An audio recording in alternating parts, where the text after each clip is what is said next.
Bom, pessoal, chegou a hora da nossa dica cultural. Eu estou aqui com a professora Mônica Guimarães e hoje nós vamos falar um pouco sobre o livro Sérgio Y Vai à América. Mônica, tudo bem com você? Tudo bem, Larissa? Conta pra gente por que a escolha dessa obra e por que o pessoal de casa vai gostar de ler este livro. Bom, deixa eu te contar como é que eu entrei em contato com esse livro primeiro.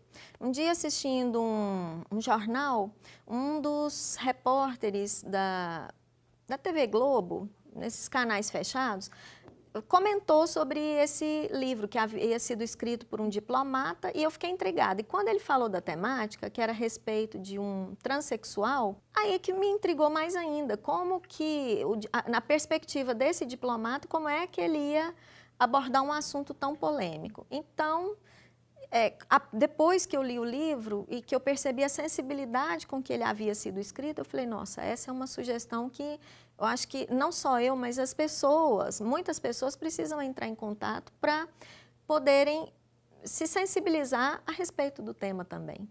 Muito bacana. Então vamos matar um pouco da curiosidade de quem está nos assistindo. Mônica, quem é Sérgio Y? Do que se trata essa história? Onde que entra um transexual nessa história? Tudo começa com... Ele é narrado pelo psiquiatra, o Armando, que conta a respeito de um paciente, de um jovem que havia sido indicado a ele para uma terapia por uma colega e essa colega simplesmente disse que seria bom que ele atendesse a esse jovem porque ele era um caso muito interessante, mas não entrou em detalhes, que ele era triste. E o Sérgio passou a frequentar o consultório do Armando, falava um pouco da vida, mas nunca entrava em detalhes e sempre... eles tinham uma relação amistosa entre paciente e médico, né? Entre paciente e terapeuta. E à medida que o tempo vai passando, um dia o Sérgio avisa para o médico que vai fazer uma viagem para os Estados Unidos. E o Armando, como tinha uma filha que morava nos Estados Unidos, recomenda uns determinados lugares para ele poder fazer uma visita. O jovem vai e quando ele retorna, ele traz presentes, agradece ao médico pelas sugestões que para ele foram extremamente válidas e que tiveram um grande significado na vida dele e se despede e nunca mais volta para a terapia. E o médico fica intrigado com isso. Que fim levou esse menino, né? Será que ele ficou bem? Ele ficou triste? E o tempo passa, até que um dia ele, pegando um jornal no obituário, ele vê uma nota de que o Sérgio havia morrido.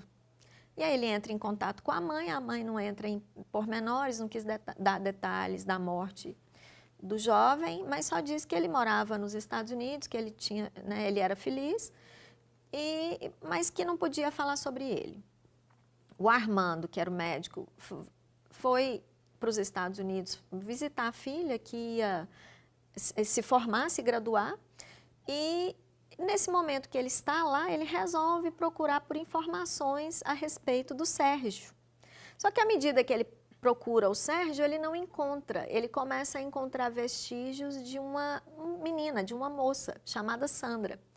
E quando ele vai descobrir, à medida que o tempo vai passando e que ele começa a buscar informações sobre o Sérgio, ele descobre que o Sérgio havia virado Sandra.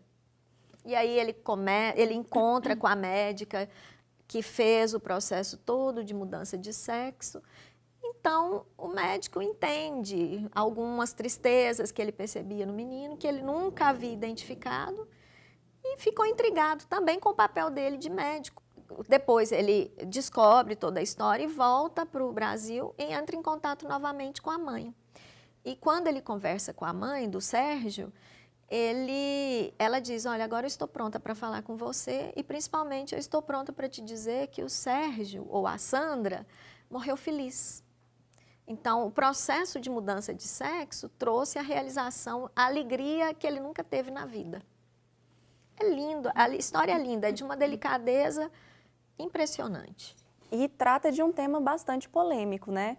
Porque muitas pessoas, ao se depararem com essa situação de longe, talvez o próprio familiar, né, da pessoa não consegue entender o que vai ali no íntimo dessa pessoa que quer passar por essa mudança, né? Como que você fala, o que você explica, pode falar pra gente a respeito desse sentimento do Sérgio, o interior dele, como que o autor passa esse sentimento aqui no livro? Na verdade, fala-se pouco sobre o Sérgio. É muito mais a perspectiva do psiquiatra e dessa tentativa de entendimento do psiquiatra em relação àquela tristeza da figura, né, da pessoa do Sérgio.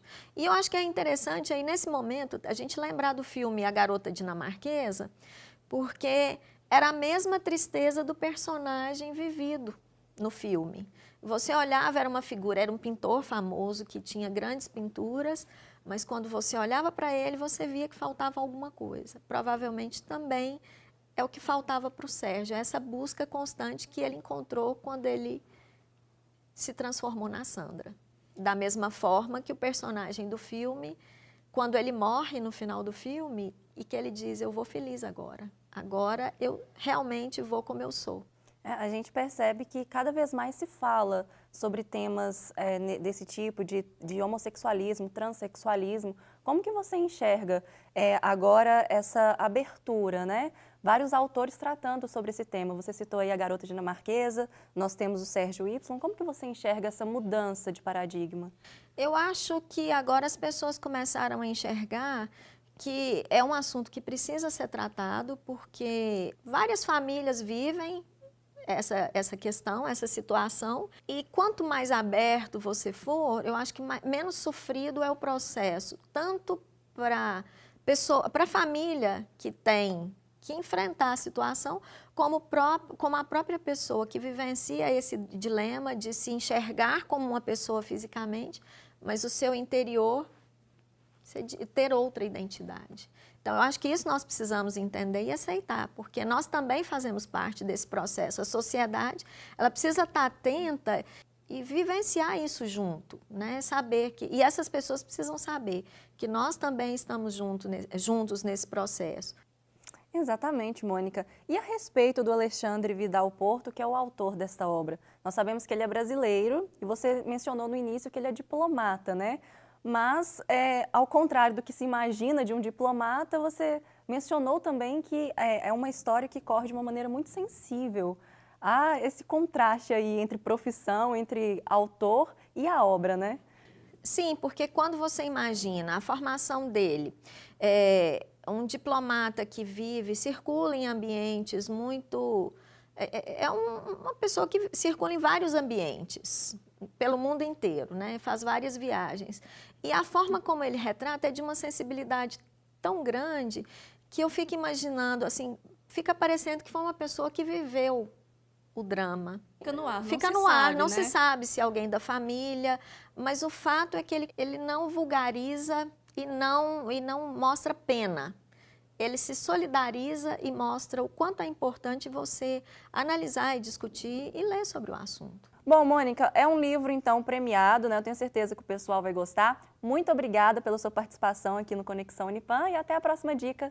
Eu agradeço e espero que todos em casa apreciem a sugestão.